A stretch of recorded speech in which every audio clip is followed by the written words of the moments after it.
what your position is here at SLV. I am a counselor for juniors and seniors this year. We rotate. And I'm also the ROP counselor. So as the junior counselor with ROP, I coordinate the career events. In the past, we've done a career panel, which has a whole different format of students sitting in a circle with 3 speakers. So this is the opposite of that. So we're trying that out for the first time this year. We're the first school in the county to do that this year. And I think it's a nice change. Gives students, there are several reasons to do it this way. One, even though it's shorter, it gives an opportunity for more students to cycle through. And 2, there's more careers to look at. So we're hoping that this is a worthwhile format and we'll collect good feedback and see where to go from here. Great, and I'm going to change gears a little bit. Can you tell us a little bit about ROP and the program? Well, ROP is the Regional Occupational Program, and it's a part of career education. And so what we do with the Career Expo, career panels, it's really career education for all students. And in today's world, college and career readiness is the big theme. Years ago it was called Voc Ed. Years after that it was called School to Career or School to Work. So the terminology changes, but the concept is the same. Sure. That students are here to be prepared for their post-secondary options. And unless they win the lottery or get an inheritance, they all have to work. College is a vehicle to that career, and the earlier exposure we can give them, the better for them to make well-informed decisions. About how many students do you think are involved in the ROP classes here at SLV? I would say a good third of the campus. Wow. And could you give us a sampling of what sort of classes are offered? It's a different field. So there's the art classes, which is video productions and graphic design. There's 2 levels. Then there's the construction engineering, with construction, engineering design, green technology, and then an aquaculture class. So we've got a fair range. Yeah, wonderful.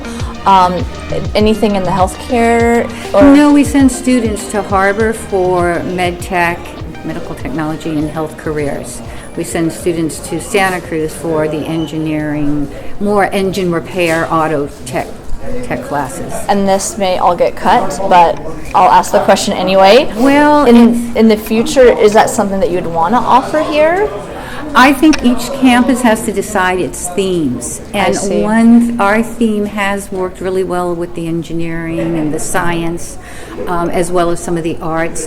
What we would like to add is a computer science. That's one of our pathways. So we don't have a ROP class, but we do have an intro computer science offered 0 period, taught by a former ROP instructor. And so we're looking at developing that pathway, and I think schools are better served if they can focus on a couple of areas and then send their students. Harbor does the health area really well.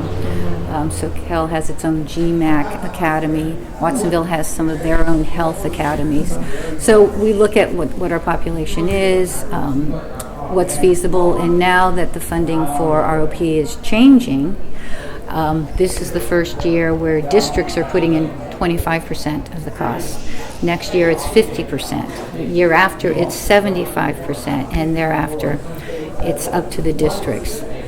And that's all from the governor's funding and categorical funds and the power going back to districts. Wow. So it was not a centralized funded program anymore. And to the credit of superintendents and districts and school boards, I think they really recognize the value of the programs and are working to keep them here. Interesting.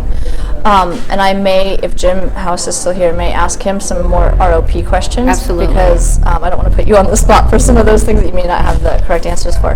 But ROP is a slice of it. It's really career technical education, and but we can also look at career education in other ways. Journalism is a career education class. Yeah. It's preparing students.